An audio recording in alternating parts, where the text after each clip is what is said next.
Le 1er juillet, certaines des arrestations pour des raisons de sécurité nationale concernaient des passions de signes promouvant l'indépendance. Certaines personnes questionnent la liberté d'expression.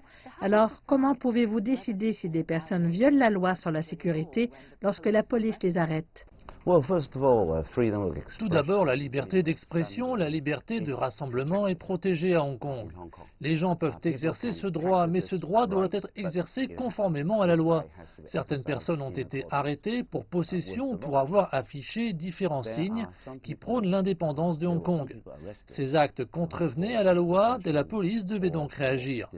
Lorsque la police croit raisonnablement que quelqu'un a commis une infraction, elle a le devoir d'agir. Ils ont arrêté une dizaine de personnes pour infraction à la loi sur la sécurité. D'autres personnes arrêtées feront l'objet d'une enquête plus approfondie de la part de la police afin de déterminer si leurs actions du 1er juillet contrevenaient aux dispositions de la loi. L'enquête sera donc menée en bonne et due forme.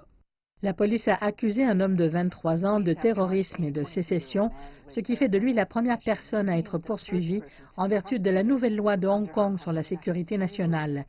Pouvez-vous expliquer comment le juge sera nommé et si l'accusé doit craindre d'être extradé vers la partie continentale de Chine? Tout d'abord, la loi sur la sécurité nationale est très claire. Tous les cas doivent être traités par le gouvernement de Hong Kong, à l'exception d'un très petit nombre d'entre eux. Ainsi, pour toutes les affaires sont saisies par le gouvernement de Hong Kong, conformément à la loi de Hong Kong et à la loi sur la sécurité nationale qui est déjà à Hong Kong, bien que la loi nationale soit déjà applicable à Hong Kong. Donc pour ce cas, il sera entièrement traité dans le cadre de la juridiction de Hong Kong. Il n'a jamais été question qu'il quitte Hong Kong. C'est quelque chose que les gens verront en audience publique.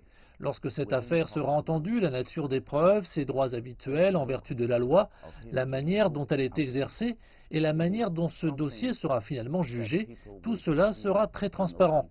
Et ce cas, je pense, sera un bon exemple pour que les gens sachent comment nous allons traiter une telle affaire au tribunal à Hong Kong. Nous l'attendons tous avec impatience.